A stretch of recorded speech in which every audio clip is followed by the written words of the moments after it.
Hello Vizianagaram people, మన విజయనగరంలో Rukmini silks గ్రాండ్గా ఓపెన్ అయింది. ఈ ఓపెనింగ్కి నిధి అగర్వాల్ అయితే వచ్చారు.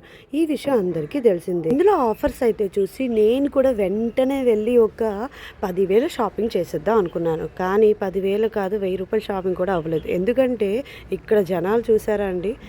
నేనైతే 1 అవర్ నుంచి బయట వెయిట్ చేస్తున్నాను. ఇక్కడ ఆల్రెడీ చెప్తూనే ఉన్నారు, వద్దండి ఆఫర్స్ అయితే అయిపోయి, ఈరోజు ఆఫర్స్ అయిపోయి రేపు రండి అన్నా ఎవరికి అర్థం అవ్వట్లే.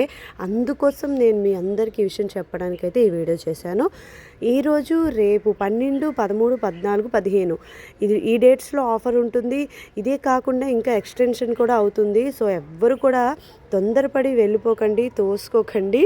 సో నాలాగా 2-3 అవర్స్ వెయిట్ చేయకండి, పర్వాలేదు, ఆఫర్స్ ఉంటాయి. అండ్ నేనైతే చాలాసేపు వెయిట్ చేశాను. ఆఫర్స్ అయితే ఎలా ఉన్నాయని కూడా చాలామందిని అడిగాను. బాగున్నాయి, చాలా బాగుందని చెప్పారు. అండ్ నాతో పాటు మా విజయనగరం అబ్బాయి ఫ్రెష్ కూడా మేమిద్దరం 2 అవర్స్ నుంచి వెయిట్ చేస్తూనే ఉన్నాం. కాబట్టి మీరు కూడా ఇక్కడికి వచ్చి ఏమాత్రం వెయిట్ చేయకుండా వెంటనే షాపింగ్ అవ్వాలంటే ఏం పర్వాలేదు, ఒక 2 days 1 day ఆగి హ్యాపీగా వెళ్ళి షాపింగ్ చేయండి. ఈ ఇన్ఫర్మేషన్ మీకు నచ్చినట్టుంటే నా ఛానల్ని ఫాలో చేయండి.